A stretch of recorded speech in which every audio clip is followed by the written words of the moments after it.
Okay, carrying on with our targeting settings within the campaign, we were looking at keyword targeting. Uh, we have different targeting modes for keywords. If a keyword is passed along in an ad request, which would be done from a site, let's say, for example, somebody types in a keyword in the search bar on a page, that page would need to be configured or could be configured to pass along that string back to the AdJuggler ad tag. And then when the AdJuggler ad tag is called, it would then contain that keyword, and we could look for any campaign that matches that keyword for targeting. So we can target to all words match, any words match, we can do Boolean expressions. So we could put in any number of keywords, dog, cat, car, cat, squirrel, what have you, into these keyword fields. And if any of these keywords are matched, in this case any word matched, then this campaign would have a higher priority of serving over other non-keyword targeted campaigns. Or let's say we don't want this campaign to display if any of these keywords are matched, and that's fine.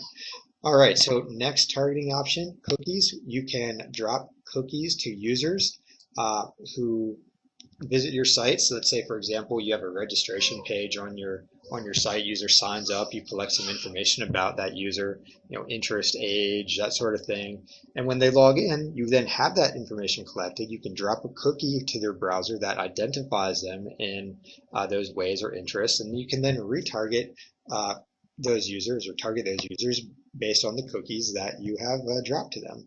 And entering the cookie value here is as simple as putting in the cookie name. Let's say, for example, it's age, and if it matches the value of, say, let's put in just random 2034, something like that.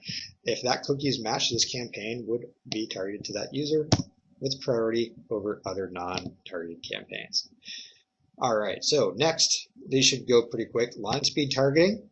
Target the users based on the speed of their internet connection. Time targeting, we can target this campaign to display based on times of the day and days of the week, even to 5-minute intervals on those hours.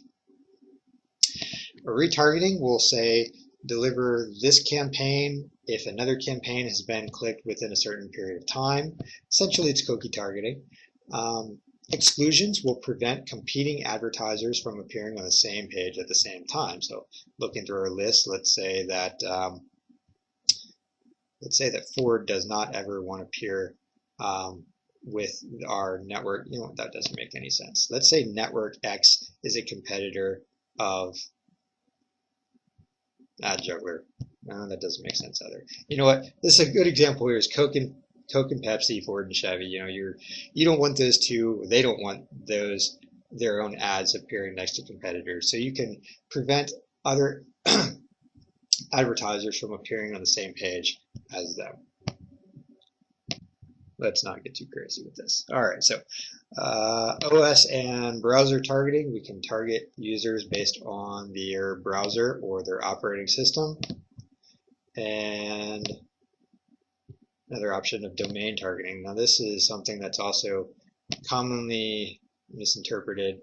With this enabled, you can target users based on their network domain. This is actually the name of their internet connection. So if I'm at home and I'm on Verizon Fios, chances are the network name of my internet connection is something like Verizon.net or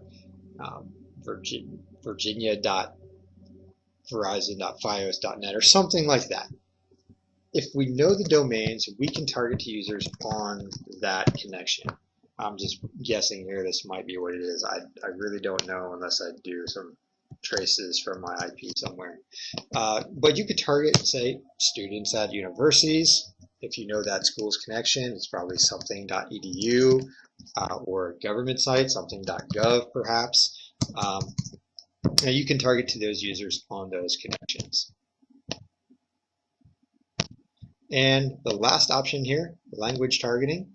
With this enabled, you can target this campaign to users based on the language detected by their web browser, from their web browser.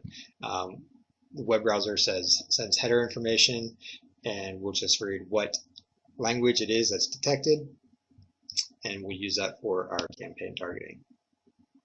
All right, I'm going to go ahead and hit save again. real-time system, so any of these changes would take effect immediately. At this point, we've configured our campaign, so let's go ahead and take a look at creating ads and ad groups.